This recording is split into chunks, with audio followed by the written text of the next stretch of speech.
Positive vibration. Good day to everybody. This is Major.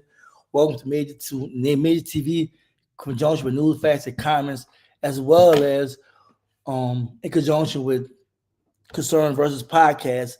That's a new podcast that my lovely host Cody and then Jimmy as well as Roland. He's not here. Positive vibe. How y'all doing? Salute, Shabbat Shalom, Assalamu alaikum, Hotep, to all the beautiful people out there. Thank you for joining us. Positive vibrations. It's Njemile here. Thank you for joining. Yeah.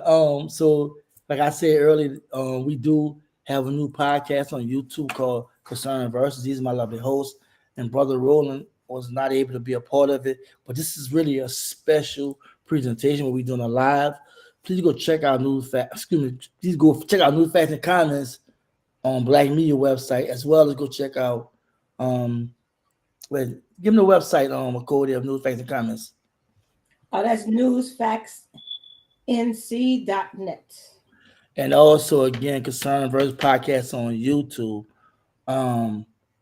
I talked about this already. I pulled the video now. I had noise in the background. I wasn't all the way together because it kind of affected me a lot when TikTok took the video down, and it bothered me a lot. That I really wanted my team to come in and we really talk about it, because Umar Johnson had did an interview, and his interview had went viral, right? I mean, in reference to the piece that I'm playing, right? We can hold on 1 second before we go into that. And there was a bunch. I mean, over 111,000 views. 777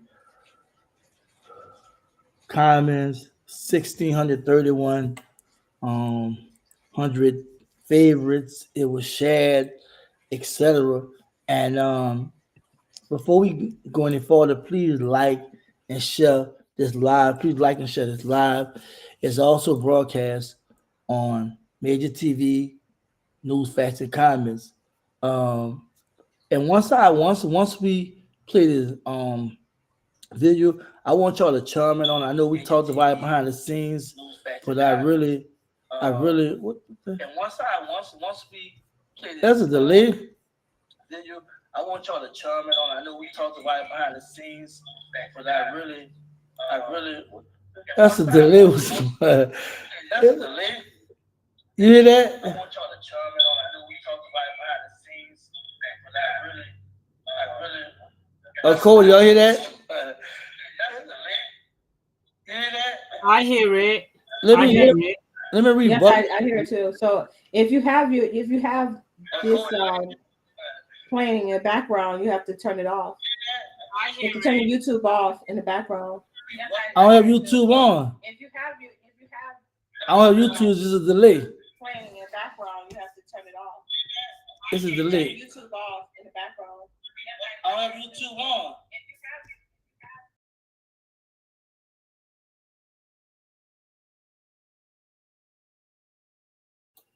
Sorry about the technical difficulties. Major will be back in a moment. Yeah, I had to refresh, but I don't have no YouTube on at all. So apologize for that. Difficulties. Major will be back in a moment. I do. I have a real delay, y'all. I don't have no YouTube on at all. So apologize for that. Major will be back in a moment. I do. I have a real delay, y'all. All right, let me share this. I'm sorry I don't know how I'm gonna fix this one. I'm gonna play the video. I'm gonna leave out and come back in, and then I'm gonna let y'all can go talking about it, and then we're gonna go from there.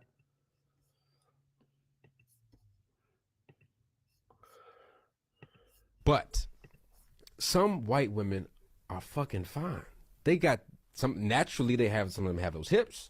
Naturally they look beautiful. What's the issue with a black man such as myself? If I know that I'm going to end up with a black woman and have black kids, what's the issue with dating a Sarah or a Jennifer just for a little bit? When the vegetarian goes into the supermarket, you don't think they mouth waters at them ribs, that chicken, them shrimp, them deviled eggs, that mac and cheese, the greens with the turkey juice? They want some. But why don't they? Because it's not in the best interest of my health. So even if you recognize a white woman may be attractive, it's not within the best interest of the long-term health of the black community for you to marry her, date her, cohabitate. Because even if you date her, what are you sending? What is the message you're sending to all the beautiful young African girls, queens, and princesses in the community? I'm not good enough. You see that? So even in the dating, you're projecting negative energy to the women in your community. Now you say, oh, I just want to have sex with her, have some fun. Well, you better be careful with that, because one phone call and you'll be the next Jonathan Majors. It does not benefit you to go outside of your race. And it definitely doesn't benefit the community. And if we look at this from economics, because ultimately marriage is about economics, right? Mm-hmm. When you die, all of your wealth is going over to that woman. Women live longer than men on average. So whoever you marry, black or white, she's likely to outlive you. It doesn't happen all the time, but in the general average, it does. You're going to leave all this money to this non-African woman, Kobe Bryant, marvelous Marvin Hagler, right? And we can go on. And these women ain't thinking about putting none of that money back in the black community. Why would you take from us who need so much and give to a group who have already stolen enough? Financially speaking, interracial dating, marriage is financial betrayal to the black community. You are literally stealing from your people and giving it to your oppressor. It's absolutely unacceptable. And what black men don't understand in the dating game is the reason why so many Caucasian women are willing to be seen with black men, even though they don't like black people, is because you are a fetish for her and you're the only man she can exercise control over. The white woman ain't ruling a white man. On average, the white woman does not control the white man. She knows that because he runs the society. But a black man, oh, I can control him even if he make more money than me. Remember a couple years ago, Ezekiel Elliott and his girlfriend on the Dallas Cowboys? They got into a little whatever in the house, and he taped her. She said, call the police. You still black. Yeah, you Ezekiel Elliott, but I'm a white woman. She told him to his face, I'm a white woman. Jonathan Majors white. She said the same thing. You're black. I'm white. It don't matter. You the big superstar. I will destroy you. Look at what they did to Bill Cosby. Bill Cosby is the most successful black media personality in modern history. He opened up the door for everybody. No Bill Cosby, no Eddie Murphy, no Cat Williams, no Steve Harvey, none of them. Bill Cosby opened up the door for Richard Pryor, who's the GOAT. You understand me? Look what they did. Look what white women did to Bill Cosby. Money is not power. Status is not power. Power is power, and power comes from the group. And guess what? My people, they own the courts, they own the cops, they own the banks, they own everything. Do me dirty, I'll destroy your career. Look at Tiger Woods. That white woman divorced Tiger Woods. She took $1 billion of his estate. She was a nanny. Tiger Woods' ex-wife was a nanny. She a billionaire now off that Negro. That's why he can't win no more, because he keep thinking about the $1 billion. That was a hell of a play on her part. And why do we keep getting played? And do you know why we can't leave the bunnies alone? See, when you say she's attractive, she might be attractive, right? You got some Caucasians who look like sisters. 5'5" thick in the thighs, right? But guess what? Can you really isolate your nuanced attraction for this white woman from the inferiority you've been made to feel your whole life?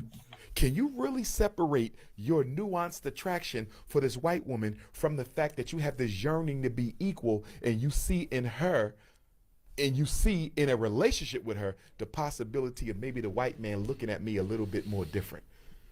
An oppressed person can never separate the consequences of the oppression from any decision they make. From the house you buy, the car you drive, the women you marry. Your oppression is always operating somewhere within the periphery.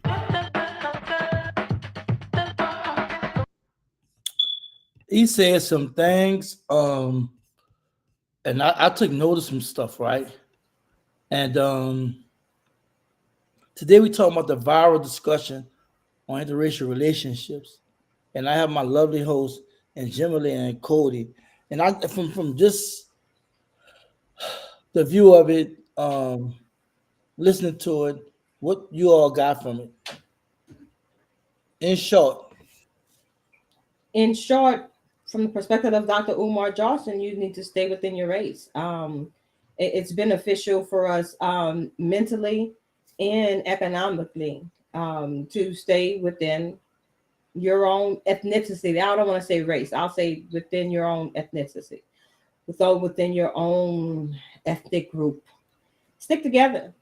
Um, and basically, that's securing generational wealth and also a sense of a um, village making, community building, to use your words. So yeah, I For agree with me, Dr. Umar Johnson. sorry, Akoti, for me, Dr. Umar has been consistent. I've seen him several times in the UK, well, in London, and he has been consistent with what he's saying. But what I like is how he actually broke it down on this occasion, because he related it to the economics of our society, he related it to our legacies, and the fact that by marrying out, you actually take wealth out of a community that actually needs it. Um, it was a very powerful piece, I have to say. I totally agree with Dr. Umar, but we have a situation over here in the UK where I know of cities and towns outside of London where there are no black couples. You know, they are one one of very few black couples. There's total interracial dating, and at one point the statistics were 52 to 48 dating out. Um, Jimmy, let's stick to we talk the question. Let's stick to the question. We'll get off on that later. I yeah, just want to know what sure. you get from it directly, which I think you Well, answered. I agree with him, and I like the analogies that he played out there in the statement. Powerful statement, very, very thought provoking, because I doubt people have looked at it from the angle that he's portrayed it on this occasion, because he usually talks about interracial relationships, but he's kind of broken it down and the effects that it can have on the black community. So for on that occasion, I really liked what he said. But when I was listening to it when I was driving, right, I was working, and when it hit me, like when things hit my spirit, I'm like, damn, he put that in the way, whereas it was in a few words, and he broke it down, which I want to go into that after I give my brief observation of it. I felt like it was just a reality of our situation that we've been dealing with all our life. Like it's like for what I got from it, right? It's like I know I have a friend I'm real close with. He has a urge for white women. He's married to a white woman, right? And he know my position about it, right? But I don't try to impose, but he know my position and how I look at things. But for me, it's like you understand what he's saying. We talk about the economic part and then the acceptance part. Because a lot of time it does do with acceptance and what have you. And then it's a thing whereas for a long time, white women have been like, like I mean, put on a high pedestal. So from Umar talking about this and then breaking it down, and then me reflecting on whatever happened to black people that messed with white women back in the day and what have you. Even in recent years, you didn't have stories and whatnot. And for me, I just felt like I had to share it. So in short, I just feel like he really gave a very good example why, you know what I'm saying? Um, we should understand we shouldn't get into interracial relationships. And then he also illustrated. So I want to get into some of the things he broke down, but I want to go through the comments because it's going crazy. Like, and I don't know if y'all already looked at some of the questions y'all might want to look at because I won't do everything, but I'm just gonna talk about some of the things he talked about, like economics, right? And he used on the back end after he said was a marriage by economics, which he's been saying that for long. When I first heard him say it was like a year or two on the Breakfast Club when he said marriage by economics. And people, I ain't gonna lie to you, I never heard that before, right? When he broke it down on the Breakfast Club, I think he changed a lot of mindsets of people. And he said, well, damn, you go to court when they talk about who gonna get what and what have you, right? So he coined that, in my opinion, in reference to in our community, right?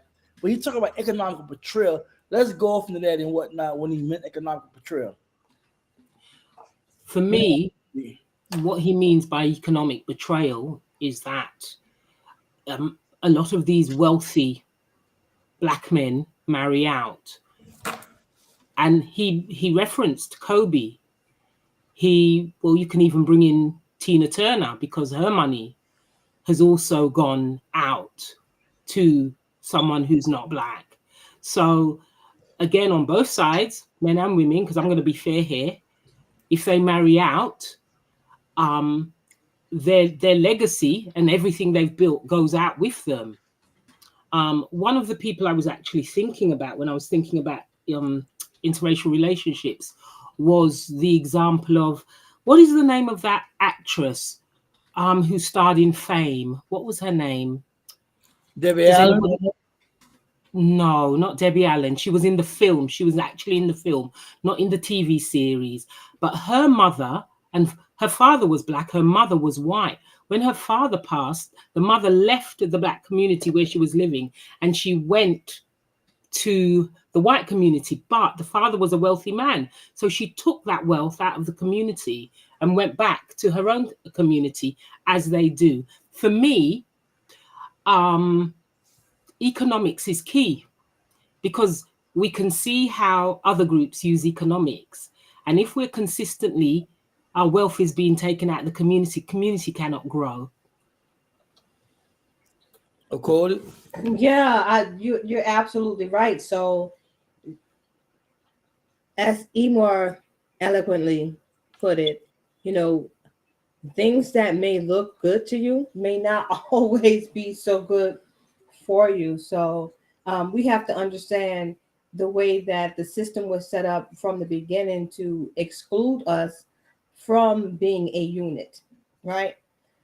The way that they divided the family since slavery and did it through dangling just little just dangling in little just bones in front of us, to make us want to separate ourselves and make it acceptable to have our families separated. So I think that we're living in a day to day that where we want to just accept things just because they say the status quo is acceptable. But when you go back to our customs and what's culturally acceptable for us as a nation of people, we stuck to ourselves. If we want to talk about things culturally, as a cultural people, we did not marry outside of our race.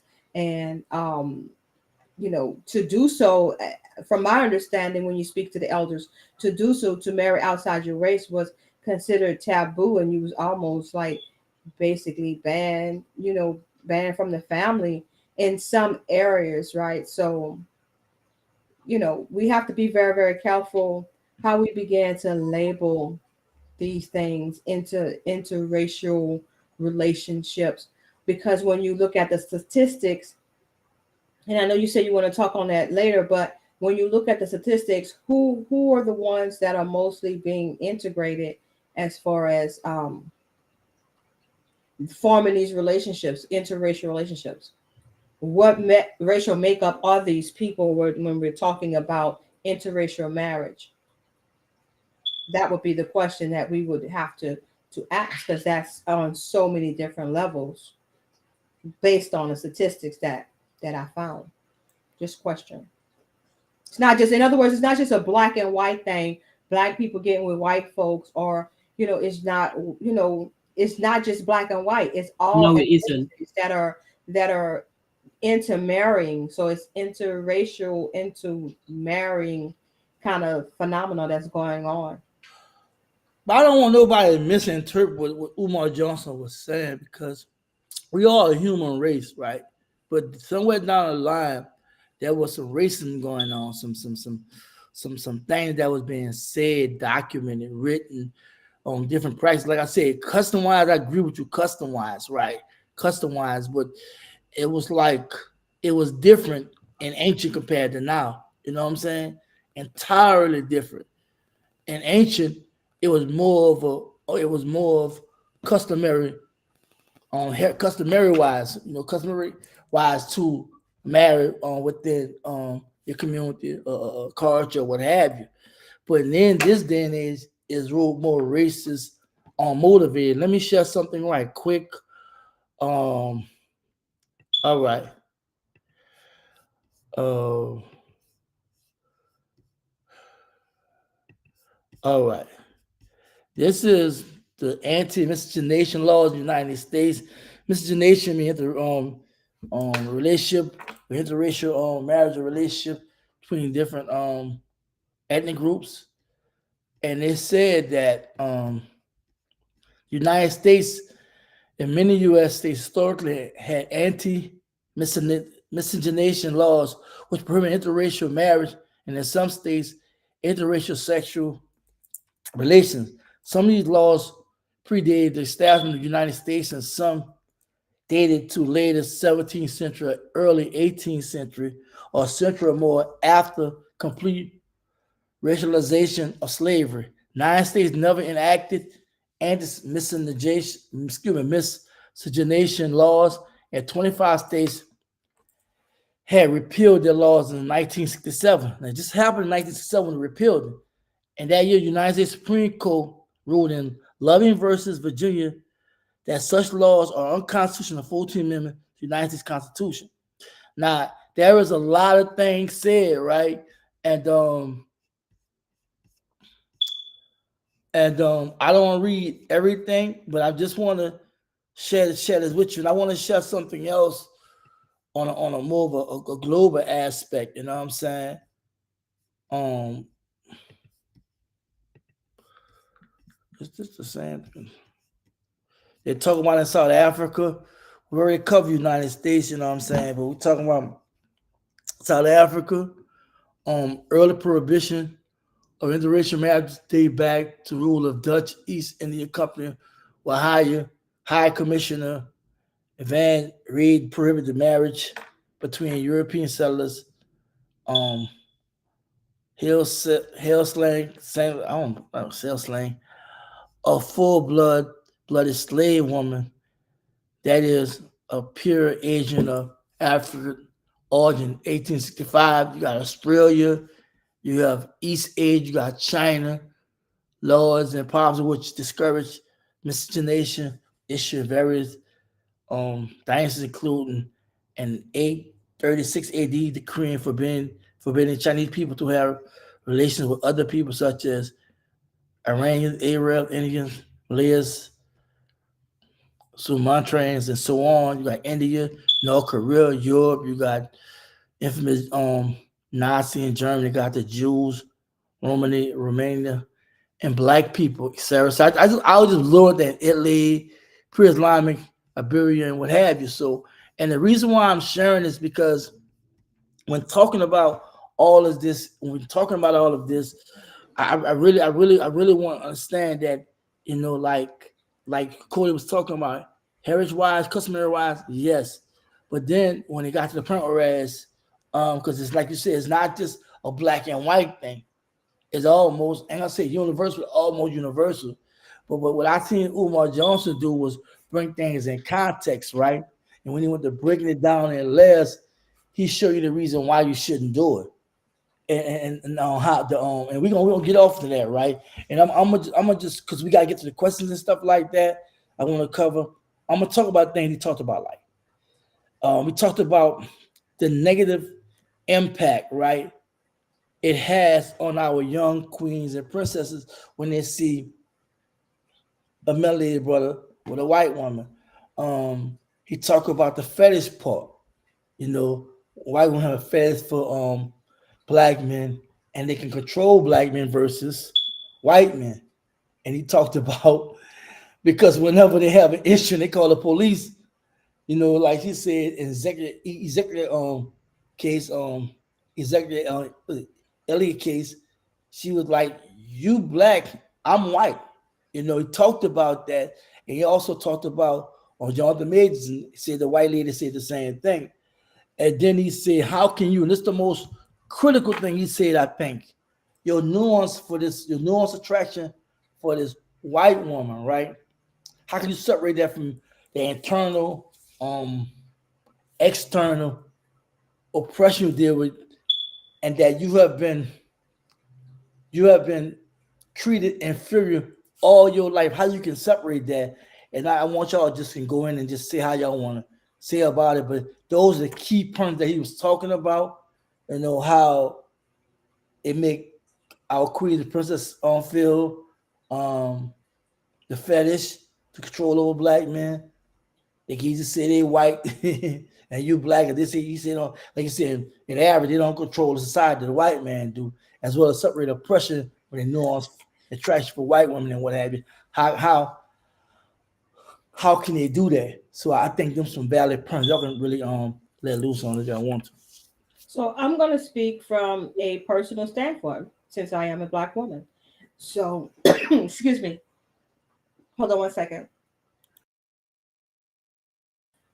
So, speaking as a black woman, I can say that sometimes I really do feel offended when I see a young black brother or a black brother with a woman from another nation of people. I really do feel offended, so I tend not to even look at them. I just turn away, pretend like I never even seen it. But something deep inside of me is so resentful that he would even choose to go with someone else. But we can't um, pick who we love, and so I think that there could be a possibility of a true love being found within another nation of people. So I can only speak for myself as being a daughter of Zion, that it does make me feel a certain kind of way.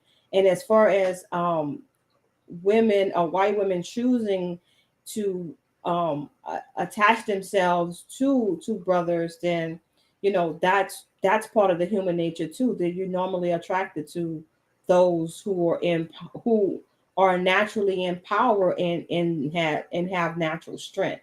So as a woman, I can see why they would be attracted to, but the question will remain for our brothers is, why are you choosing to go that route? I've heard several brothers speak about, black women today are too mouthy, are too opinionated. They want to rule over you. They want to tell you what to do.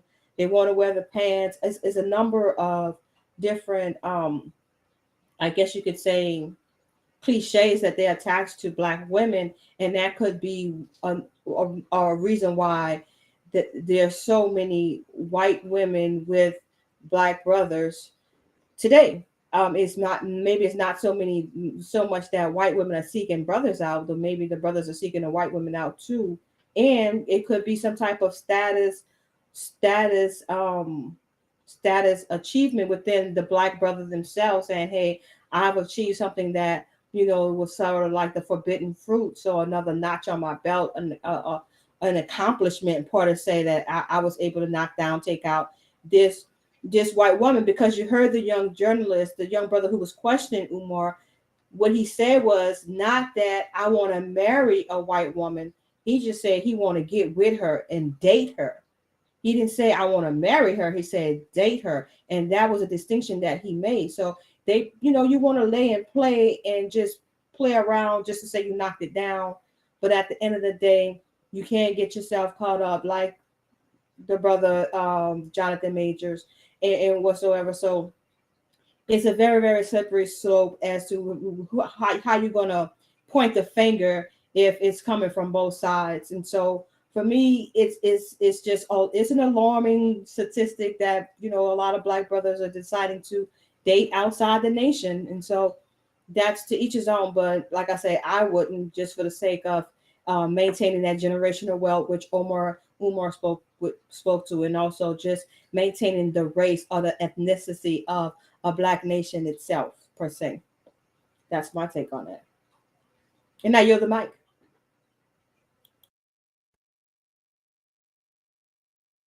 Hi, Major. Hi, Koti. My view, how do the Queens feel? I'm quite disappointed because where I live, I see the caliber of women that they choose to ally themselves with, if I can say that. I just think it's sad because the standards that they place upon Black women, they do not place on any other race. And I can see Escape from Alcatraz is saying that you keep on speaking about white women, but it's all non-Black races. And I have to agree, because where I am, it's anyone that is non-Black. So again, I'm disappointed. I do not think they have a sense of heritage or legacy, so much so that the African Caribbean community in England is decreasing because of the rate at which they're intermarrying. The more recent African immigrants into the UK have surpassed us now, but that's because of the rate at which they have intermarried. And of course, a lot of them don't see this. Like Okoti says, oh, it's not about race, it's about who I love. But I can give you a real-time example of a decrease in population because of intermarriage, and that is happening now in the UK. Right. Secondly, the power dynamic. Yes, they know they are in control. They know they can call the police even here, and they can get a brother caught up. Back in the 60s and 50s, when Black Caribbean people first started to come here, what they used to do, I understand, because I don't have, this is what I was told by some of the Black elder women, that they would say to the Black men, if you leave me, I'll tell the police that you've raped me. And the poor Black man, knowing what will happen, had to stay. So there's the element of that as well. So there is that power dynamic. And I've just exampled how it's worked over here. Even here, some of them are still racist, even though they are with Black men. I don't know what it's like in the US, but here, as soon as they have an argument with the Black man, the first thing that comes out of their mouth is the N-word. And I say to several brothers who have told me that this is what happens, I said, you have no self-respect, because the first time that something like that came out of their mouths, you should be out that door. But of course, they stay. So in my view, everything Omar said was on point, and he was just not talking about the US, although he was directing it more at the US. He was just not talking about the US. It goes across the board. And as for the brother that said, oh, suppose I want to play, they say that and then they stay. And that's all I've got to say on that point. Well said, both queens. I appreciate that. Thank you so much for viewing. This is a viral discussion on interracial relationships, and we couple up with Major TV, news, facts, and comments, as well as our new podcast, Concern Versus, and we just want to talk about it because there was a situation where I shared a video, of an interview Umar Johnson was having, and he asked about interracial relationships. The young brother was very, very entertaining, and he asked some strong points. And for me personally, right, and I'm gonna speak for me being a melanated brother. It's been in reverse to me, right? I already knew to stay on the black side. I already knew, I grew up in the 70s, in the 80s. I remember you go across some tracks with whites like St. Bernard Parish, predominantly white. You went to Jefferson Parish, predominantly white, and you know about New Orleans being predominant on New Orleans, right? Predominantly black people in New Orleans, and you already knew there was a bunch of black people, melanated people living in a concentrated city that was constantly attacked. You know what I'm saying? Constantly smeared in the media. I understood that, right? I seen situations whereas men getting caught up on rape charges with female they once was dating, white women, right? I watched a lot of stories. I read some books. I seen what they did us and what happened to Emmett Till. You know what I'm saying? I already knew the history about black men being hung and killed. So for me, just knowing something about my history, I knew that wasn't cool. That was before I even became conscious. I knew that wasn't cool. It was off limits, right? And I still have this mindset right now. That's why I'm so surprised. People my age that still talk about, how they like women. People I know, I be white women, and I be surprised. And like I said, it's not to throw shade at white women or no women at all. I just love my people, and I believe in racial loyalty. That's just my position. I'm not trying to force my value system on anybody. I love Melody. I will never put nobody above Mother Earth, never above the Queen, because they come from the Queens, right? So for me personally, that's how I feel my position. You feel me? But what Umar did was Umar brought real context to a situation that's very low in our community. Not because it's so wrong.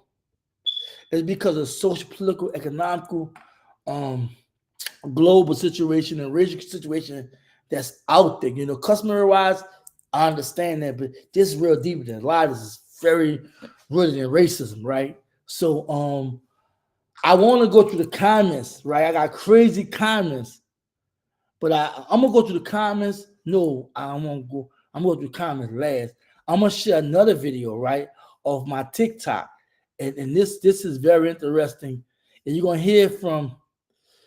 You about to hear this from actual, actual, actual children from interracial relationships.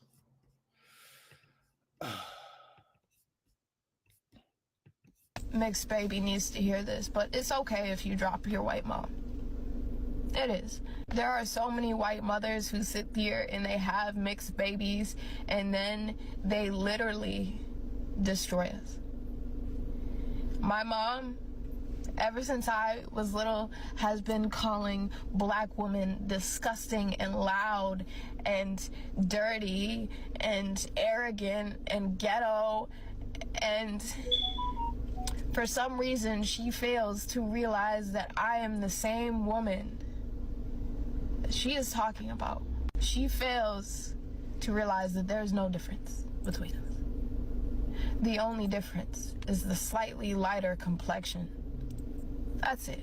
Y'all sit here as white women and you have black and brown and Asian children, and then you literally talk about us like we can't hear you. You talk about how we're disgusting and how we leech off the government and how we're not even from America and how we don't even need to have protests for things because everyone's created equal in the first place, but then you date white supremacists and bring them into our own fucking houses. And you expect us to be comfortable. I don't get how y'all can pretend that your kids don't hear you and then be absolutely baffled when they finally do. And they finally don't want to be around you. Hey black moms, I got you for a minute. Sit this one out. Hey yo, white moms, stop having biracial kids. You as funny as fuck to run your mouth all over this app talking about that. Knee slapper, can we talk about how my granddaddy disowned my mom after she had the first of us? Can we talk about how my own mother called me racist towards white people because of Breonna Taylor? At least the black mother would have known how to do my hair properly and given a shit. I am definitely not the prize to the skin fetish you had with my father. At least the black mother would not have invalidated any experiences I had in school with being bullied for my skin color or for looking the way I look.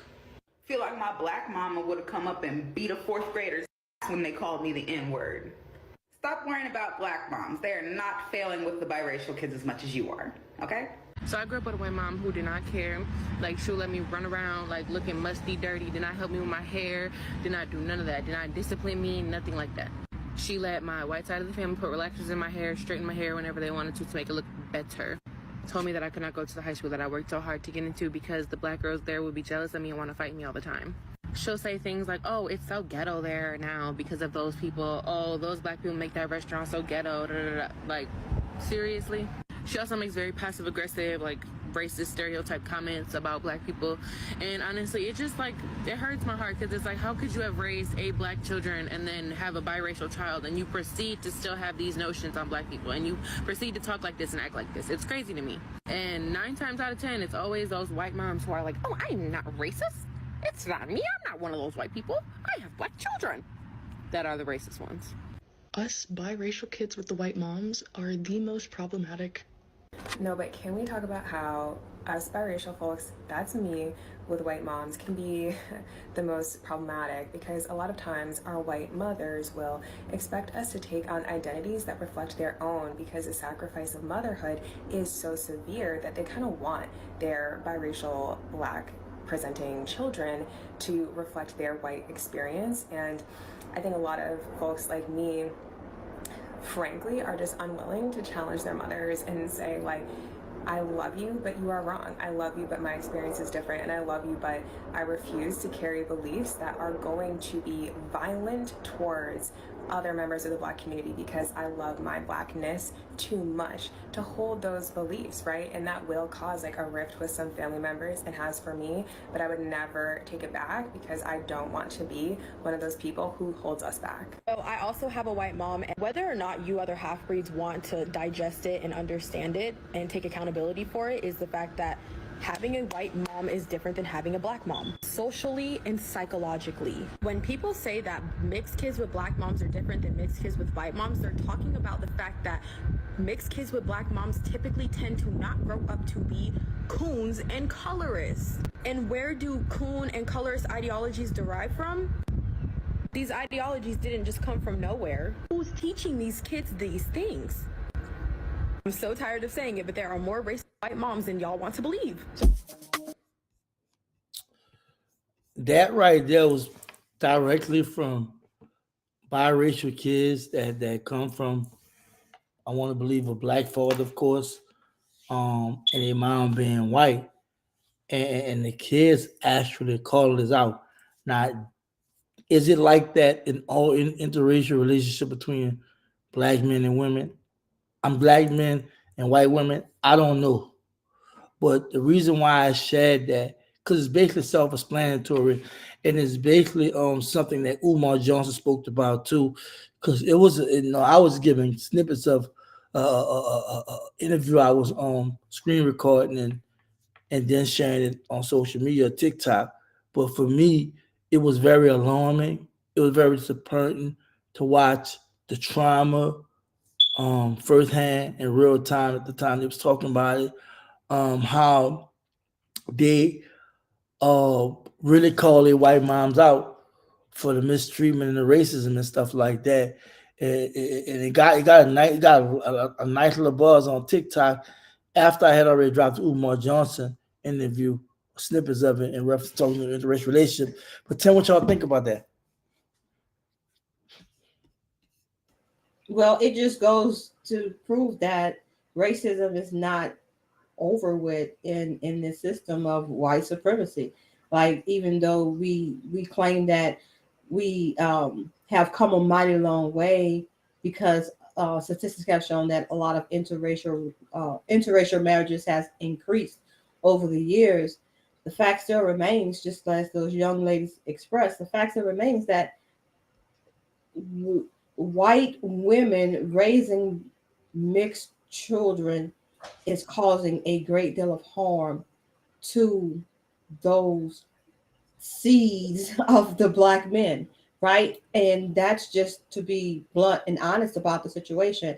They cannot um, nurture a black child in aspects of black life because they don't have the same shared experiences. And so that's the type of trauma, the mental trauma that these interracial products of interracial marriages, these children of that are products of interracial marriages, that these are the obstacles that they have before them dealing with that, not only getting it from their peers on the outside, but also have to experience such abuse on the inside from their said parent.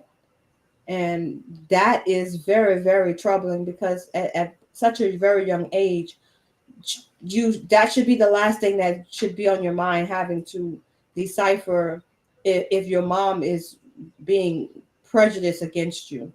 Um, I mean, like that. Imagine growing up like that. Does my mom hate me because I'm black or mixed, or does my mom hate my other half of my family? Like, those are the things that would go through those children's mind, and It's horrible. That's why I say that you should not, you should think long and hard before you decide to marry outside your ethnicity. And What? Sorry, Major, you go on.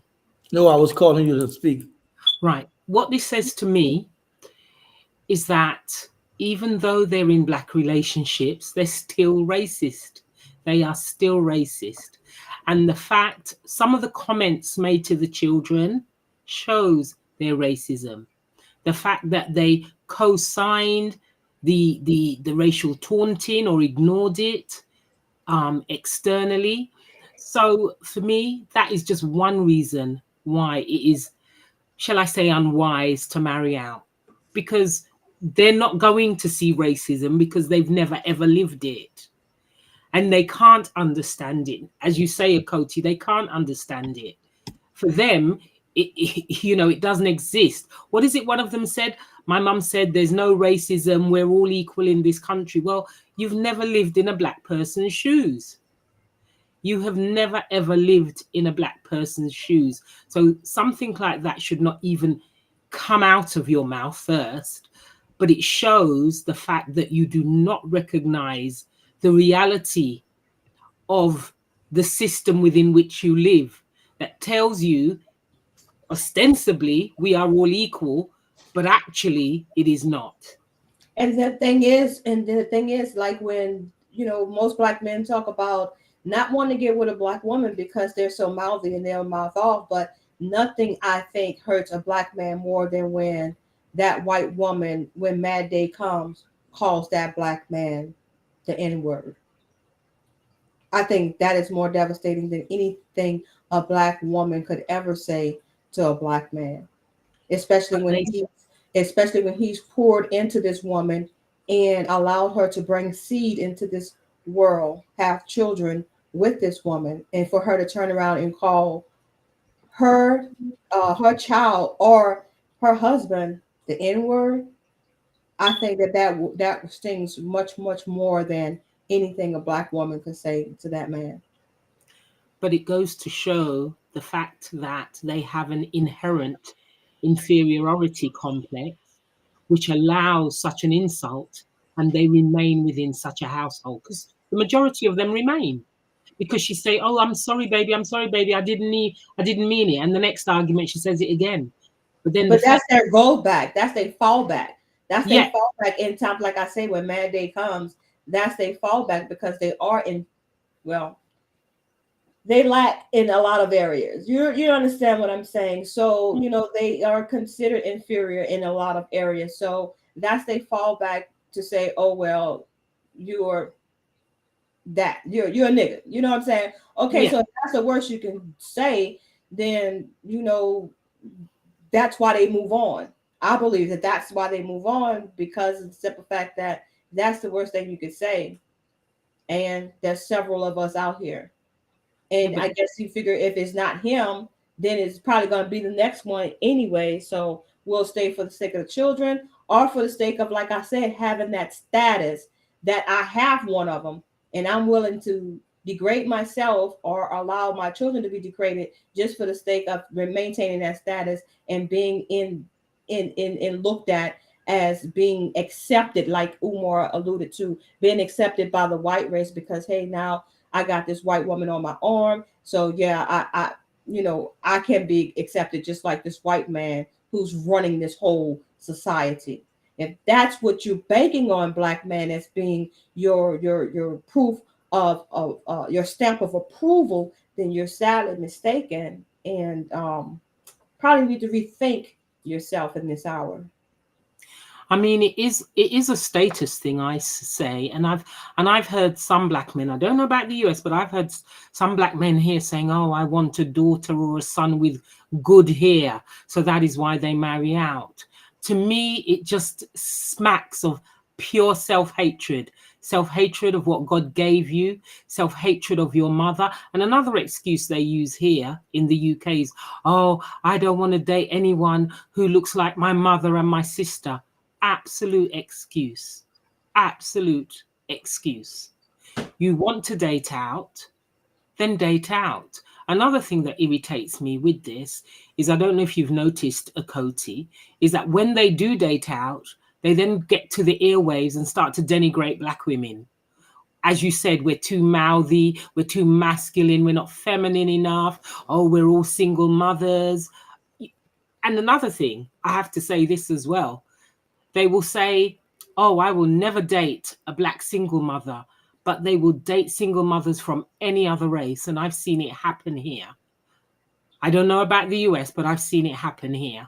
Yes, it happens here in the U.S. as well, and that's why I said, the mitigated gall to say that, you know, black women are too mouthy, and then here it is, you're taking care of a whole another ethnic family, right? And then when they get off and start mouthing off and calling you all kind of names and making all kind of racial epithets, then you want to cry Right. wolf, like you didn't see that coming, like you didn't check the history. But it's like a surprise. It's all a big deal when we do it as black women. So it's It, it's it's, it, it's kind of hypocritical on the man's point. And so I really want to hear from Major, because he is a man, and I really want to ask this question. I've been waiting for a long time to really ask this question of a man. Like, why do black men want to have that one-time escapade with a female of another ethnicity? Well, I can speak personally, um, because it's a forbidden fruit, and sometimes people like to test their limits. And once you see it's not all that, in my mind, then it's just what it is. But for some men, it's the unforbidden fruit. They say you can have it, but you go have it. You know what I'm saying? And that's just us being like lions and beasts, trying to be the king of the jungle and what have you, and thinking we can conquer any and everything. You know what I'm saying? Until we get caught like Jonathan Majors, um, or Ezekiel Elliott or something like that, and you realize, well, damn, you know what I'm saying? That's not what's up. But some of us, we have to understand that in our lifetime, white have been beautiful. I mean, the best thing. If you're white, you're right. All this for black. Black cat means something evil. Black being bad. For a long time, we've been taught to look down on each other. The feel we felt the inferiority complex. We it's affecting us now. We can greet each other with no greetings, but when a white person, any other group, oh, how you doing? This, that, another. But you was before that white man, but they don't even want to speak to you. They're looking at you, cutting their eyes and stuff. It's embedded in us, and we don't realize the society, how inferior we are. We don't realize how self-destructive we are. Been taught to respond to each other like that. But that's your question. It's just something that, oh, I want to see what's going on with this white girl. I want to see what's up, right? And for some of us, we just, because they've been put on a pedestal in this society. Because remember the big thing about the blinds back in the day and all that, now it's just white girls in general, right? And a lot of men's minds is like, man, I'm going to smash this white girl, whatever. Like the brother said, I dropped another clip where he said, what if a brother in Revolutionary, he said he just trying to say, well, I forgot how the brother asked Umar Johnson. He was trying to say, whereas, shit, I'm gonna get them back for what they did, so forth, so on. Umar Johnson had to respond for that as well, right? But my point, I just think it's just it's a lust thing. It's a thing, whereas it was forbidden. You know what I'm saying? It wasn't cool, and we test the walls, and that's one of the most ignorant things we can do or say. But that's what really among us. And some of us, we've been programmed just they better. You know what I'm saying? That's who I want to be with. And then you have a lot of black men saying stuff like I'm about to go to comments a little bit. They're talking about. We can go to comments while we talking about. Since you asked me that question, let's just go there. Huh? Can I also tell you, Akoti, and I don't know if you've noticed this, when I've got on the tube on occasion, sorry, for Americans, that's your subway. I've got on the tube and I've seen an interracial couple, and it's usually a white woman with a black man. And the hostility that I can feel coming off this lady in waves when I've done nothing. I've just got onto a tube carriage and I've sat down. And then all the fawning starts. She starts to lay her head on him, touching him, and looking at me as if to say, I've got him and you haven't. I mean, it's happened. At first, when it happened, I thought, am I being overly sensitive here? And then No, it's you're happened not. a few times. You're And I'm not. thinking, you're putting Let out me a y'all challenge. laugh. You're gotta putting cut out a you. challenge that I'm not I even gotta- interested in responding to. I gotta Because, come in you this. know, once you go there, no, I'm not interested, I'm afraid. Hey, Jimmy, I'm gonna trip you out, right? Remember I was talking to my friend. I hope you're not watching it. When I first went and met his white wife, right?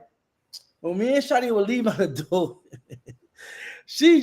I mean, she made it so hard. The first thing she did was look at Shadi butt. And it was crazy how she did it, right? And I was like, Because you see, okay, so that goes back to what these black men are sharing with these white women about black women. Absolutely. That what are they sharing? What are they saying? What their pillow talk is like? You know what I'm saying? And what are they sharing about their past experiences with black women, and how is that spilling over to how white women relate but to not just black that, women? Cody. It's in You the know what I'm music saying? too. Like for real. It's in the music too. They're talking a lot about the black women music too. So that's also as compelling. Hip hop also pushing black women rubbing to their butt and how beautiful they are and what have you. And I'm not talking about the ones that talk negative about it. I'm just talking about they be giving black women praise too in hip hop. So that's a part to it. The conversation, the bedroom, then when they hear them, then the music and what have you. You know what I'm saying? So and Gemini, that's more like she's jealous of you, and so she's overcompensating by, you know, her actions, you know. So she's really jealous might be a jealous of little light. You you. might be intimidated. It's coming off as hate, but she may be a little jade. So I don't know. She's really envious of you. So. Again, you know, as I said, when I first saw it, I thought, oh, am I being sensitive here? And then it's happened a couple of times. And I thought, I have no issue. You love who you love. You know, all I'm doing is getting on a tube to sit down to go home.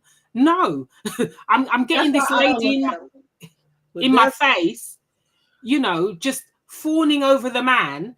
And I'm thinking, why? That's why I don't look at them. That's why I don't look at them. I don't even give them that much energy, that much time of day. I pretend like you don't even exist at that point.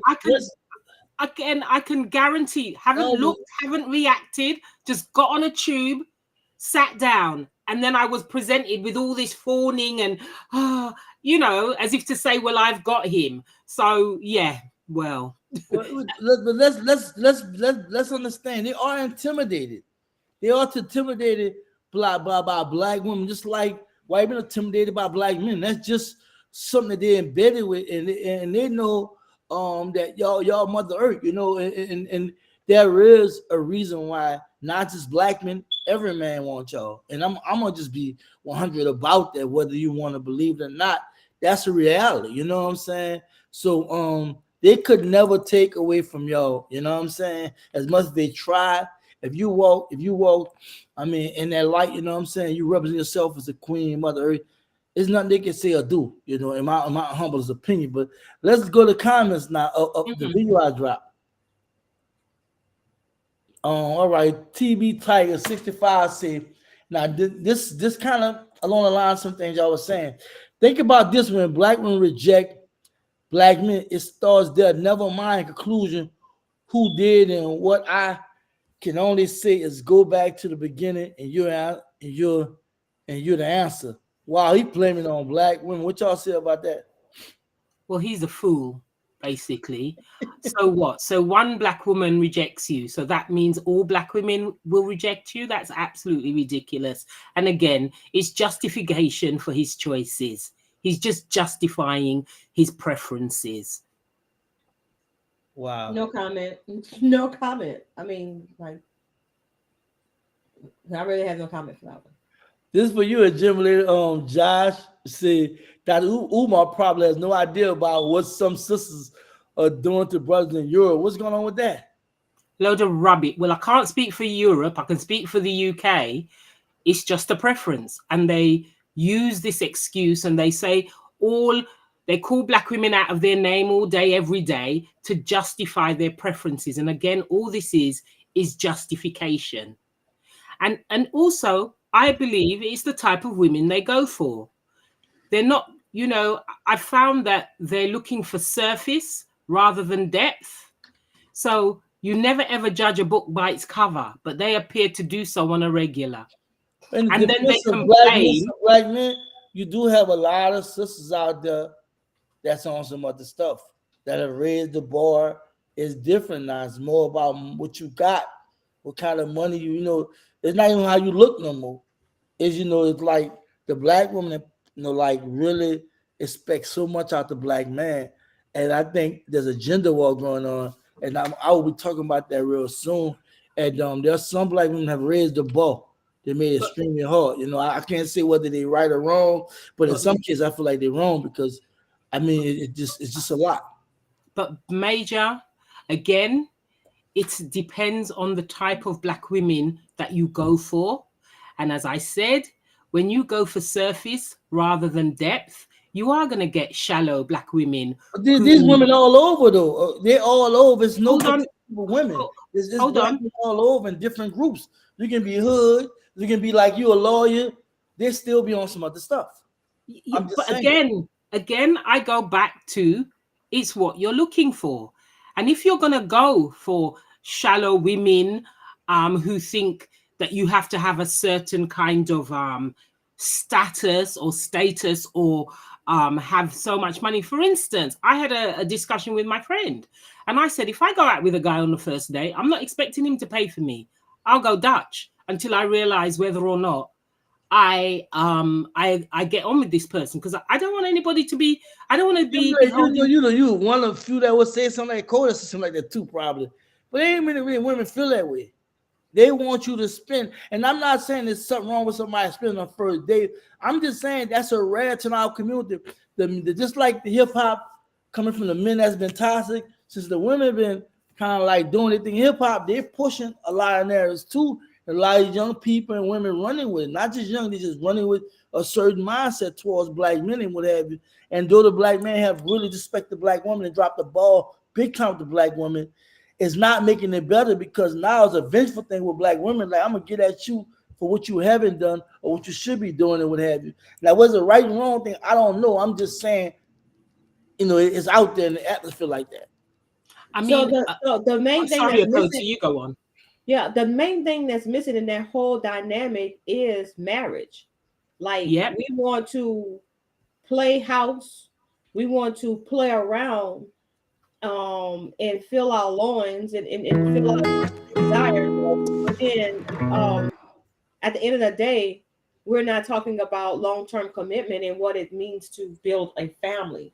So when we don't have what's a family concept in mind, then we're going to have these conversations of what's really important to black women as far as interracial marriages, how they feel, whether or not they want to be with a white man.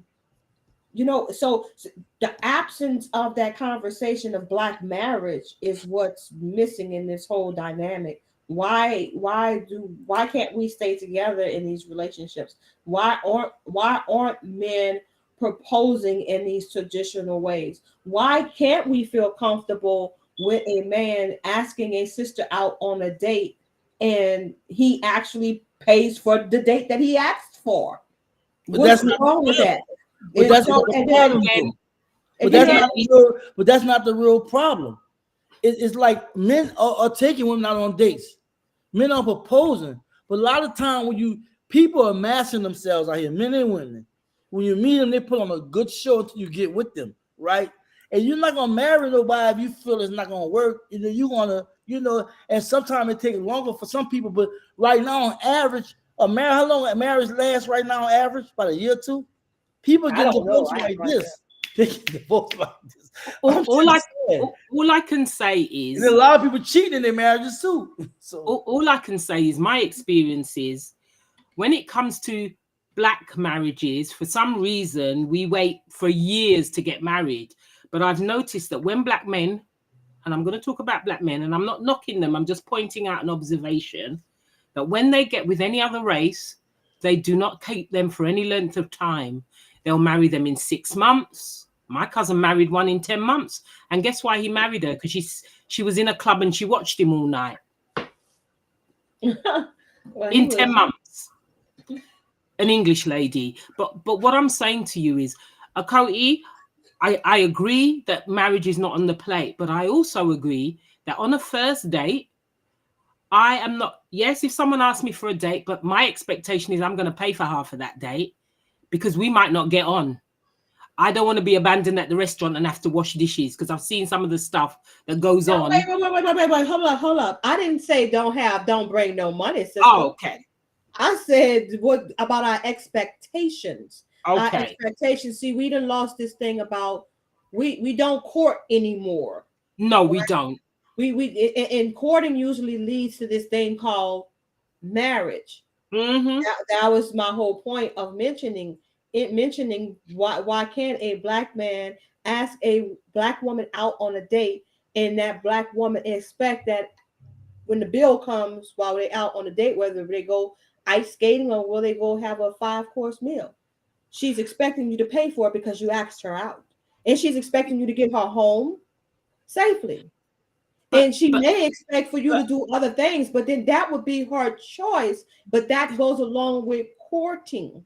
And see, a lot of us feel like if you spend one, a lot of brothers feel like if you feel like you pay for one experience with a young lady, then that's your ticket to being in the bed and then moving on. Exactly, which is why I'll pay my way. That you didn't have that next date with and pay for that and then laying with her. And then now we're all out here like this whorish behavior.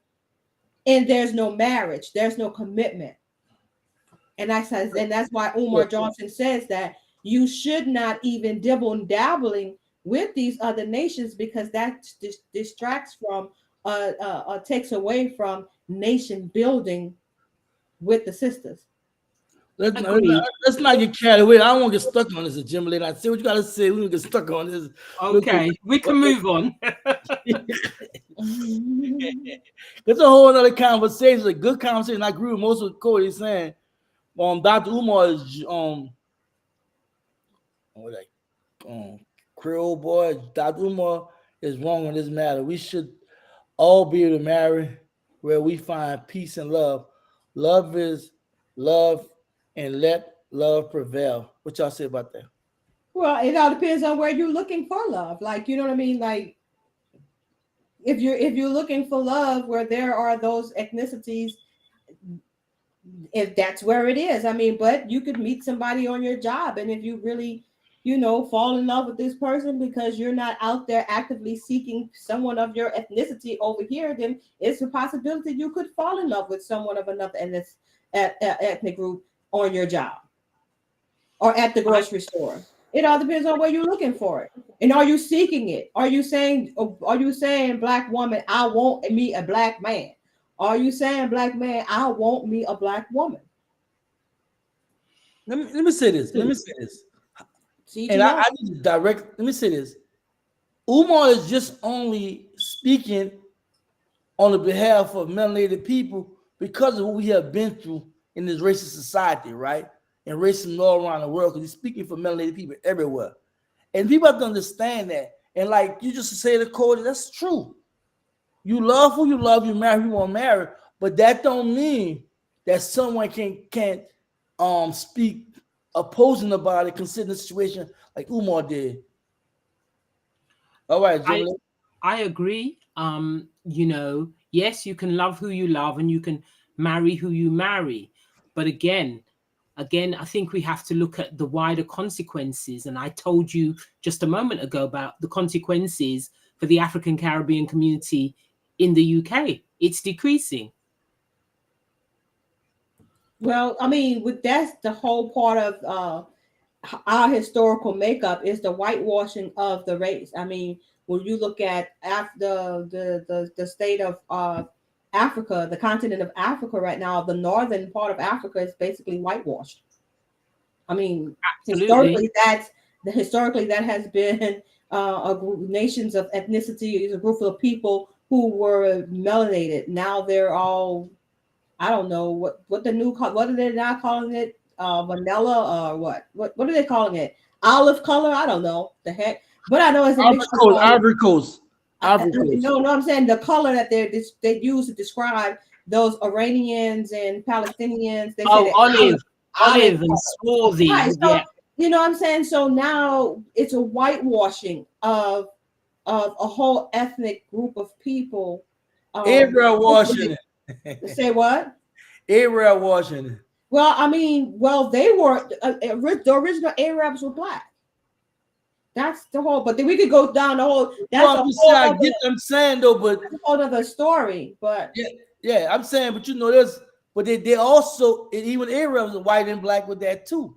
but that's yeah, the Arabs were. I mean, the modern day Arabs are a result of whitewashing that particular region of Yeah. Africa. You know why I Right? say whitewashing? Because Arab bringing in Arab cultures and ways, just like the Europeans or whatever. That's why I say Arab and not want to say white. You know what I'm saying? Because historically, you know, like it was the Arabs and it was the Europeans and any of the Asians that really kind of have brought their culture and kind of like, you know, in certain parts of Africa, colonizing and influencing them a certain kind of way, whether it's religion, culture, and so forth. So on. A lot of things we think we doing over here, till we Muslim, what have you, we really practicing Arab, you know, Muslim culture. You know what I'm saying? It's not really authentic Africa, you Well, know. most Arabs are Muslims. That's you know, Arab is What I'm saying, but the bigger problem is they don't recognize with Africa like that. They are a separate, you know, people are separated by certain things. So just because they were melanated, if they don't give the motherland their respect, I think it should be questioned, you know what I'm saying? And that's the issue right now today. It's like we don't talk about Africa no more. We think we talk about Africa, we talk about other groups of people and their cultures. But that's because we don't look at those areas where those Arabs are living. We don't look at them as traditionally being African nations, right? But when you go into the interior of those nations, we are there. Yeah, We're the Absolutely, original we are people there. there. So that's what that goes back to the gist of this conversation. The interracial marriaging has whitewashed and basically is and they're doing it on purpose. The Arabs, they'll tell you straight up, they intend to mix their seed with as many of the other nations as possible as to spare their ethnicity. Well, the Romans did, the Greeks did, so you know that's the Exactly. reality. And so that's the whitewashing with the Romans and the Greeks. That's when that's who started the whitewashing. I'm not trying to dispute about the whitewashing. I was just saying Arabs, Europeans, what have you. Now you won't cup them in the same boat. You cool, you can do that. Right. You can do that. I'm not trying to, let's do that. Let's throw them in there too. But the whole point is this. Let's go to the next question that we need to go to. Let's go to the next question. Let's keep it moving. All right, there's a comment by AA Jungle Girl. She said, some black men brain don't see all this and understand. I respect all black men who marry their own black women. One love. What y'all think about that? Here, Black men sis. would have. Here, sis. I couldn't have said it any better. Stephanie, Steve, I believe you can find love anywhere, but if someone actively searches for it in white spaces, it should be no surprise. You have searched for it everywhere and all to justify it, but true love. I don't know what you mean by that, but I understand what you're saying. Umar getting a lot of praise too, by the way. He got a lot of praise too. I mean, a lot of praise. I'm just going to the particular questions and stuff or comments people saying. Well, Bonita Maple says if they marry them, then they deserve whatever comes their way. That's sis, right. I gotta agree. I gotta agree. That's right. Look, I'm gonna find one more and we're gonna close out. I really wish we would get it. Do more. Don't miss it. Don't miss at all. It definitely will explain. We have to wake up. They're gonna complete us going through a lot. There's so many comments. There's so much questions. Some people being very sarcastic and ugly. But what's the closing to all this, y'all? Who we getting from this and the response that people giving? Because it was over 100,000 views. It was like 777 comments.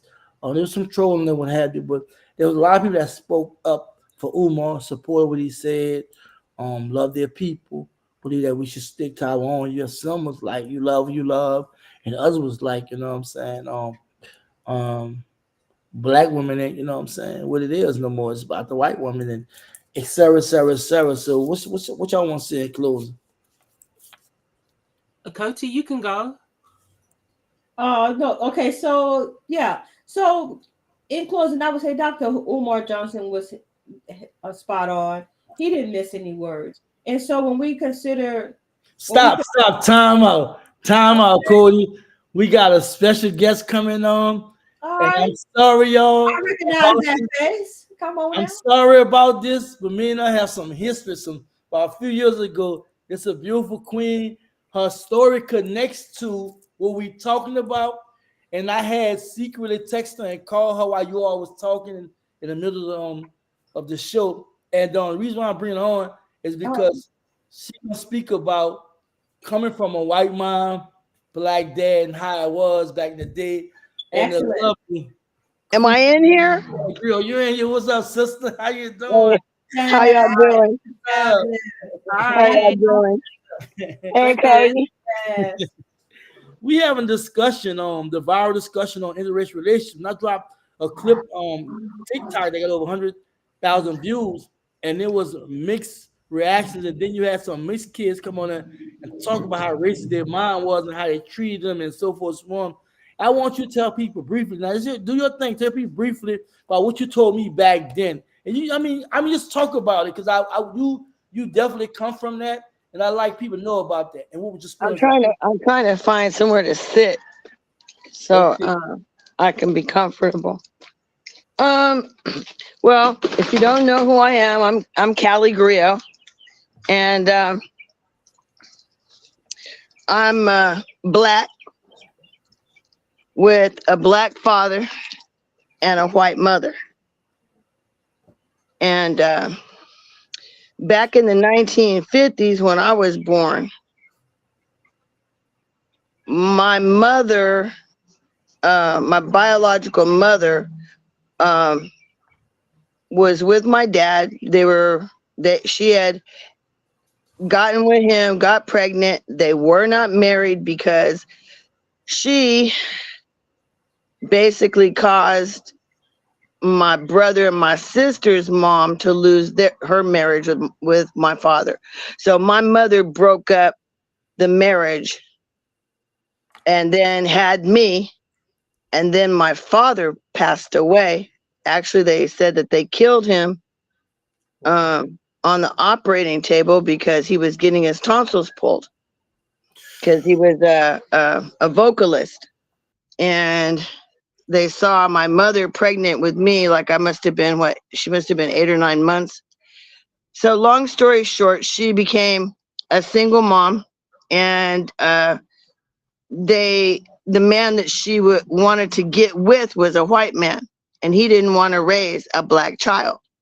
So back then, when you got pregnant, if you were white, they would give you to one of your uh, like aunties or grandmas or something of that nature. They didn't even put a birth certificate. They didn't write anything. They just, so if you have everybody in the family dark skinned, all of a sudden a light skinned one pop up at the end, that's usually because the grandma took that baby in from the white mother because they didn't allow abortions, and the abortions were so expensive. So that was my understanding of a lot of white women. They would come in, dabble into the community in one way or another. You see them still do that. Becky comes in when she's in college, dibbles and dabbles. If she gets pregnant, she aborts the baby and then goes into the white community like nothing ever happened. They just dip in and dip out. That's what it looked like to me. So yeah, that's how they did it back then. And so I was given away. My mom gave me away to a interracial couple where my dad was black and my mom was white. On how it was traumatic for you as far as you learning about this and dealing with throughout your lifetime? I wouldn't say necessarily it was traumatic. It was can, you know how they talk about kids being confused? Well, the confusion in my mind starts with the white parent telling a black child that they're mixed. The racism's right there off the rip. Why would you tell me I'm mixed? Mm, mm, What makes a white parent tell this black child that they're mixed? That's white supremacy right there. You're trying to separate that child and uplift that child above members of their own tribe, you know? So put it this way, one time there was this brother that he called himself, he didn't identify.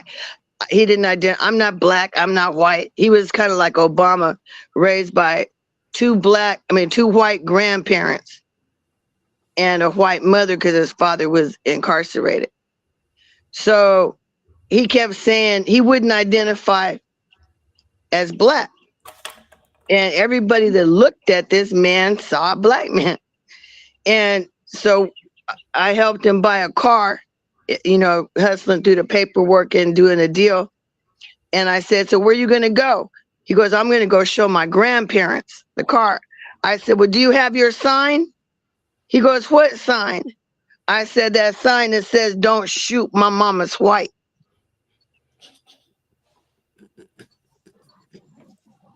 Yeah, you better know who you are and who people see you as, because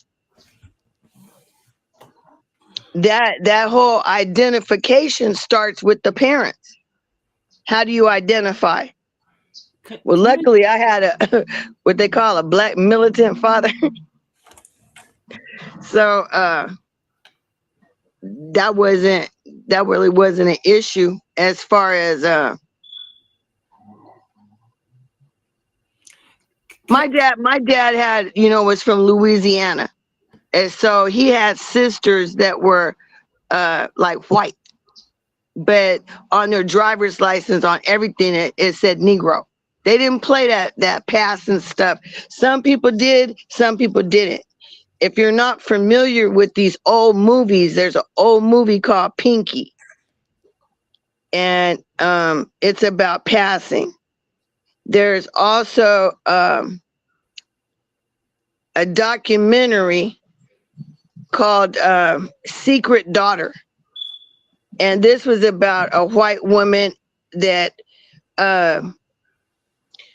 has a black daughter, and she gave her daughter away to a black couple in New Jersey, and she moved out to California and got into the Hollywood scene and didn't want anybody to know she had a black daughter. So she said she adopted, or she was caring for this black child that came in the summertime. So this little girl would get on the Greyhound bus from New Jersey to California. And one time she messed around and called her mom, and her mom popped her in the mouth because she's like, we will lose everything if they find out that you're my daughter. So there was a lot of hiding. And that anytime that they don't want to talk about a family member because they're black, yeah, that's it. That's hurtful. They don't want to talk about you, or they whisper, or different things like that. Kids can be real cruel too. But see the Cali Grill? Where did all the ladies go? They're right there. I'm here. You have any questions? Well, I have not a question, but a statement, because I saw something on, I think it was on YouTube or TikTok, where there was a lady saying, look, I'm mixed. I'm not black. I'm not white. I'm mixed. And she was being celebrated in the comments. And she's saying, why should I deny my white side to be called black?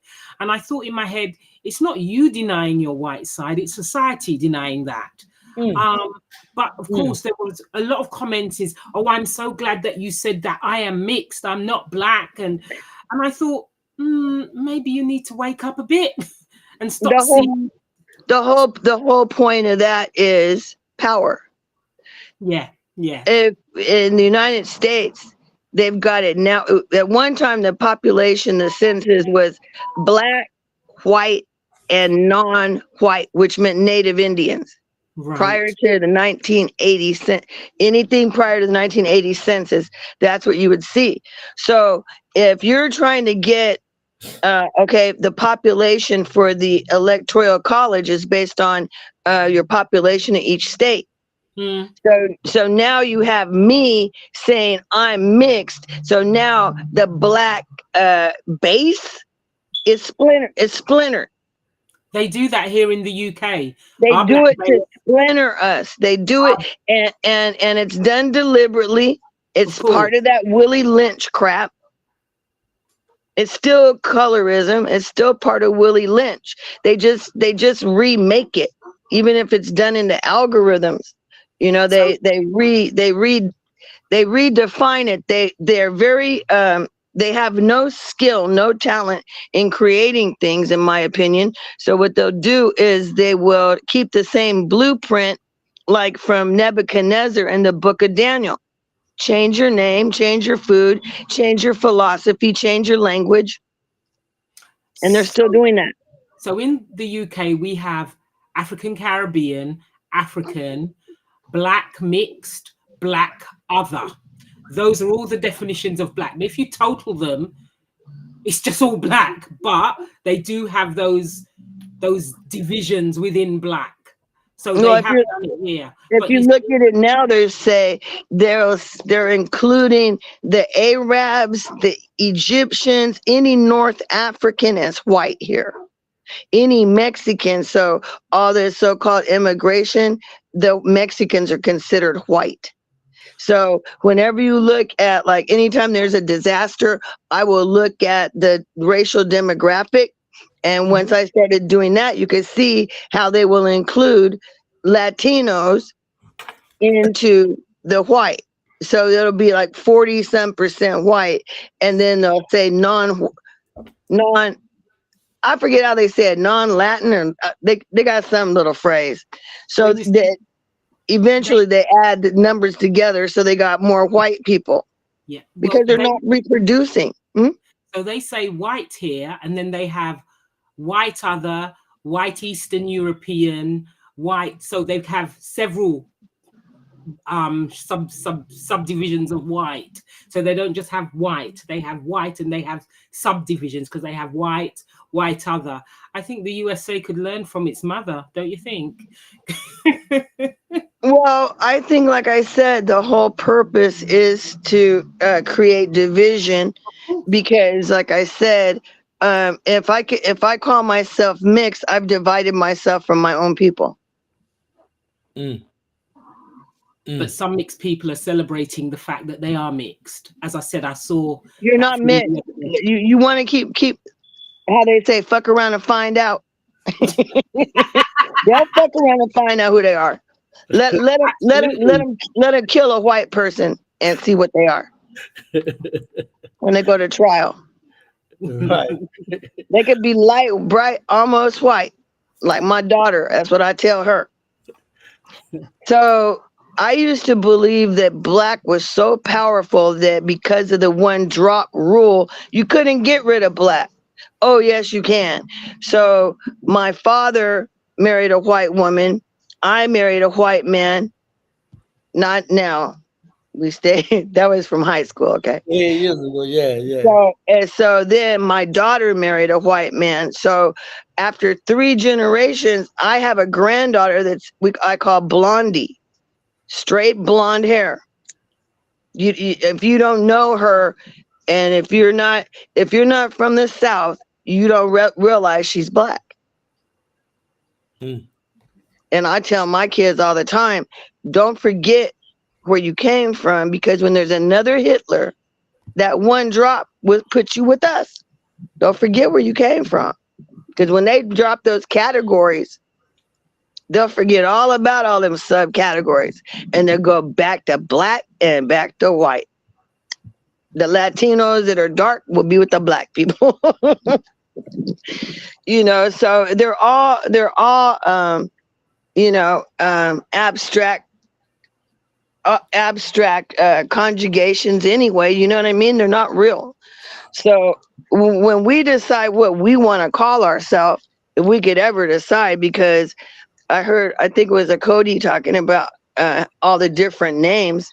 Like sometimes I'll say melanated or copper toned, or, you know, because people don't like black. If you look up the definition of black, I took are you familiar with Ebonics, Shaw? Yeah.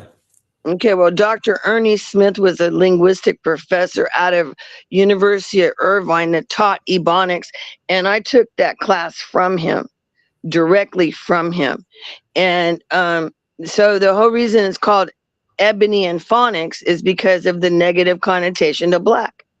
So if you start saying black English, you've already said it's not good English. It's not good. Black, wicked, awful, evil, horrid, you know.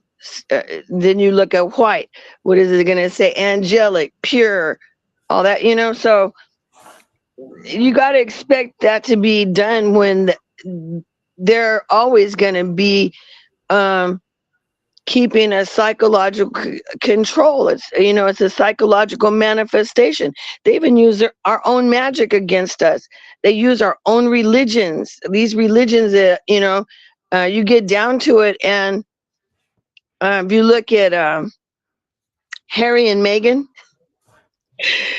well, I kind of find out King James was a Jacobite. So that means Queen Elizabeth was a Jacobite. So she had white makeup, white face, and that red Aborigine black hair. And so what? To me, Meghan and Harry's little girl looked just like the first Queen Elizabeth.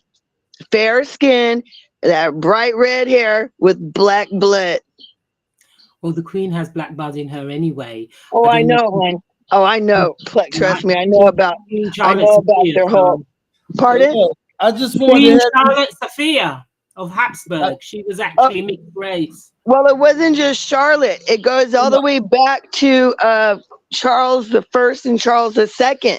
It goes all the way back to those wars back then, because all of Europe. Okay, if United States, we gotta grill, get that printed out, but we gotta get back to the topic at hand. We about to close out, you know. So I want to finish that. Well, this is kind of it, because even in Europe, okay, all those castles, those were ours. We built that stuff. We were there for 1,000 years. The United States been in existence for about 250 years. Okay, so 4 times as long. And because of racism and when you see the Inquisition, that was a genocide. Black people were in control, and they were pushed out of their land and everything. And they just assumed the names, just like they did in Nazi Germany. So like I said, this stuff is just repeated and repeated. The Pilgrims were pushed over, so they were the Moors. You have all these ideas about white Pilgrims. Those were Moors that were kicked out of their land. There were lords and all the different titles they had. And you look at what is it called? The Dutch, the Black Dutch, what's that? The Santa Claus. And then that black face that they do, that's showing how they pushed all the black people out. They told you they came from prisons, they were sick. What do they always say about us? Those were descriptions of us. So so the mixed race, even in the British, like she's saying, that, you know, all the magic, Merlin, all that, who's always been the magicians? Who's always been the healers, who's always known the plants and the herbs and the potions and the dust. That's us. Those stories are about us. So this mixing of the races comes from every time you get conquered. They will kill the men and rape the females. And then what? They put the the children of the conqueror, they will put his child in charge because he's mixed race. Yeah, that's true. And that's how they keep that, what you call that center level. That's their glass ceiling. Ooh, Cali girl, where people can look you up on your social media, whatnot, because this is a very profound sister. I will have on my channel soon. We be chopped up a lot on offline and whatnot, but tell people how they can check you out because you always dropping information. Well, I haven't been doing too much. This is really the first time I've been online in a while because my channel got hacked some time ago and I got a little discouraged. But you can find my products, my jewelry. I make all my own jewelry. I don't know if you can see. I'm always pumping my jewelry. Jewelry too. I bought some jewelry. She gave us some jewelry too. Some nice And, jewelry. Yeah. you know, Big beautiful jewelry. and then I make creams and rubs that are all natural and they're anti-pain and anti-aging. I'm 67. So you go to Sweet Butter 17 on Instagram. And that's where I still do politics and stuff, but I started a new one that's Cali_Griot Instagram. I'm sticking to art, music, and design and business on that page because I got too political on my other page. Well, look, we're going to catch up. You're going to catch him. We'll call you a little later. Well, ladies, it was nice meeting you. Lovely speaking with you as well. And thanks for inviting me, Major. It's all love, sweetheart. We're going to talk. And I'll see you again. I'll tell you more of the story. I'm a...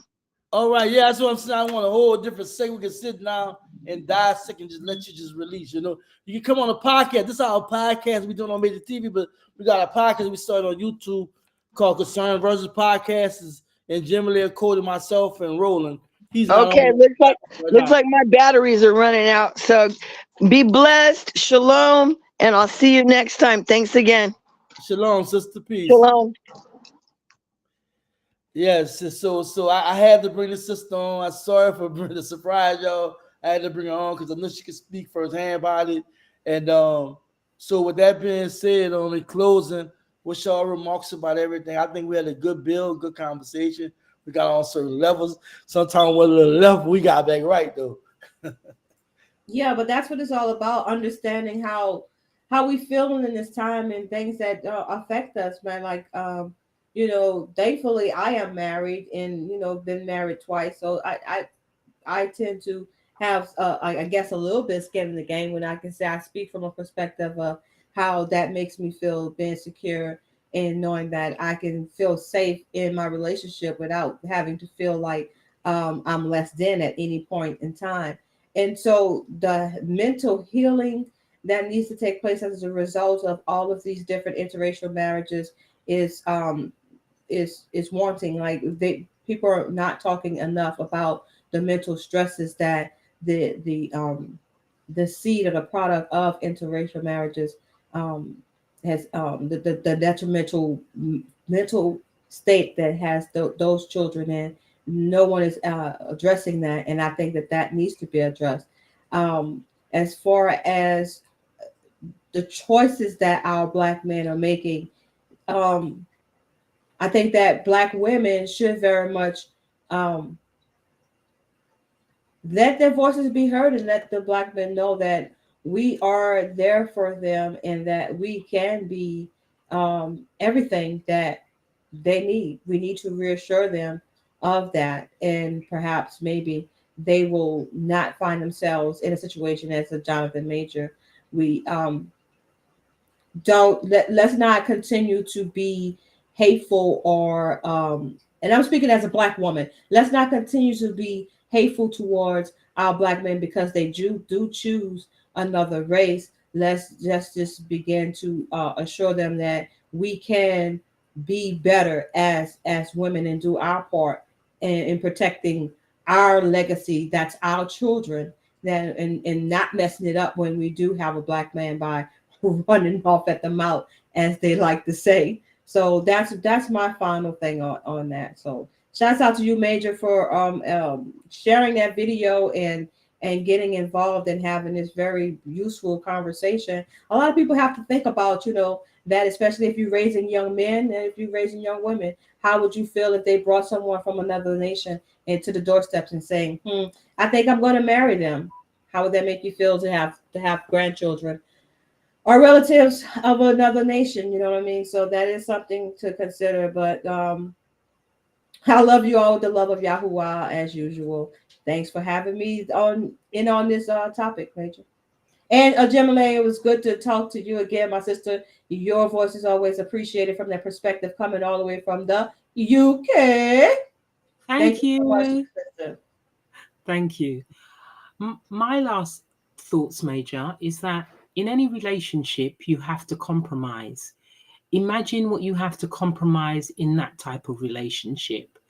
And as Callie herself said, she did not think that the black gene could be erased. But then she talks about her grandchild who actually has blonde hair. So it shows that it can be. And I think when you're entering into that type of relationship, you also have to think about your legacy. What will be your legacy? Um, I don't agree with it. I don't agree with interracial relationships. There are lots of flaws. I just think that some people use it to denigrate people of their own race. Some people use those type of relationships because they have preferences and make excuses about the black women. And it's all about the black women and denigrating the black women and forgetting that they actually come from a black woman. What Umar said, he was spot on. It was powerful. His analogies were just, the analogies were just so perfect. And he's not said anything different to what he's usually saying, but it was the analogies and the perspective that he gave it on this occasion that makes it so powerful. And Major, thank you for having me on. Really appreciated. Akoti, brilliant talking with you, sis. Let's keep this going. Well, I want to thank both of you all for just being a part of this. Shout out to Roland. He's not here, but he's a part of Concern Versus. This is a Concern Versus podcast live. That's live on Major TV, News Facts and Comments, and the Cody Speaks all on YouTube. For everybody viewing, thank you so much. Thank you for the commentary. Sorry we can't get the comments. Time has been passing by pretty fast. We closing on 2 hours. For me, I appreciate y'all being melanated queens, giving y'all input as well as y'all understand about everything, and as well as sharing the discomfort, but as well as the reality of why the racial relationships in our community um doesn't do as well when we consider the big picture of what have happened to us, racism, how we've been treated, not just domestically, I'm talking about nationally.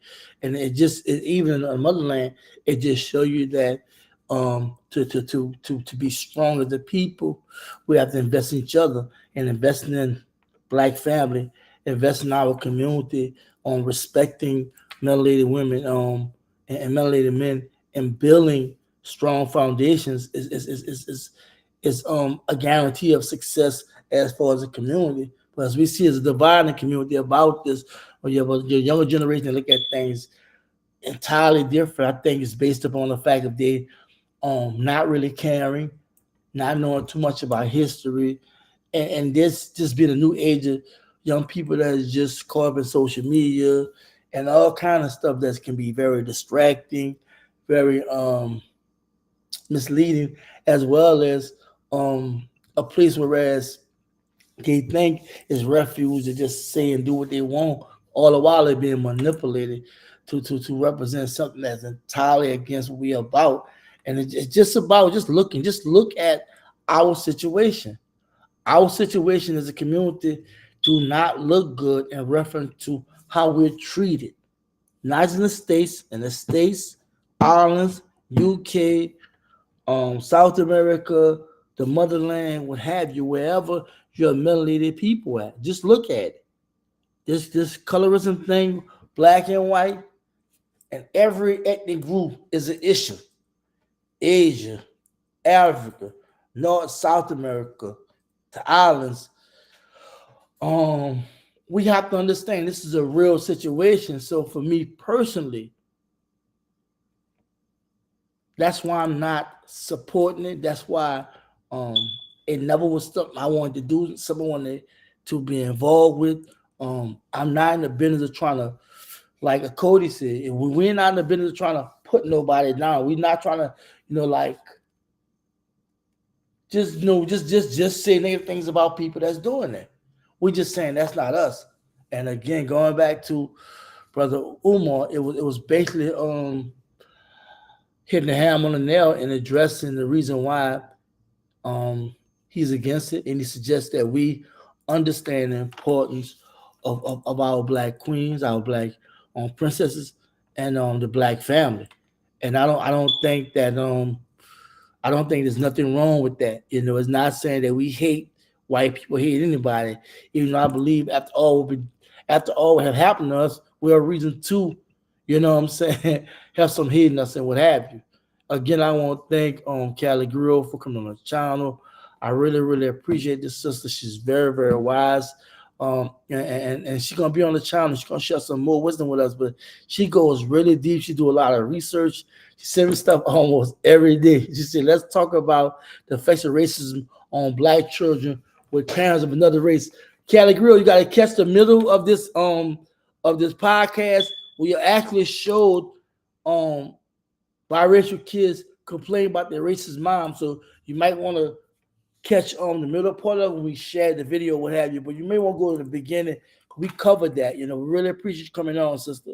No such thing as mixed race. Let the police draw down on you, and they seem to recognize black people when I'm talking laugh out loud. So I mean that's real talk. So in essence, I support what Umar said. What he was trying to put out there in context, and it was not the offend. I think because at first TikTok had took the video down, and then when I appealed, they put the video back up. And I was just saying, it's a intelligent brother assessing the situation, due to racism and whatnot, that the right to our First Amendment right to freedom of speech should not be violated, and they wind up, releasing the video and letting it play, and they got over 100,000 views. So again, I want to thank you all, sister. I want to thank everybody viewing. Please like and share. Go to our new podcast, Concerning Versus podcast on YouTube. About Me TV. About Cody Speaks. About News Facts and Comments. Like and share. Subscribe to the channel. Hit the notification bell. We drop content all the time. We really appreciate all love and support. We appreciate you, Continue to support the channel. Continue to support the platform because we're really doing big things.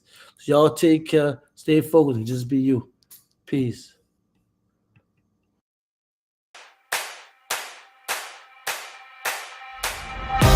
One for the money, you know what it is. Two for the show, yeah, we shut it down. Three just to make sure you ready. Four, let them know that we run this town. One for the money, you know what it is.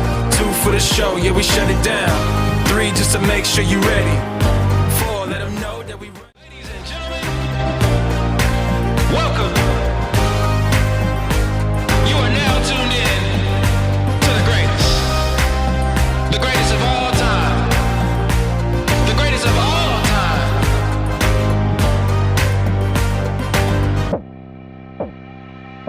I'm gonna be better. I'm gonna be I'm gonna be better. I'm gonna be better. I'm gonna be better.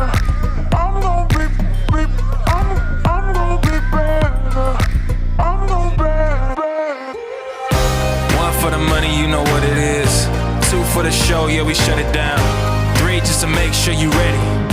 Four, let them know that we run this town. One for the money, you know what it is. Two for the show, yeah, we shut it down.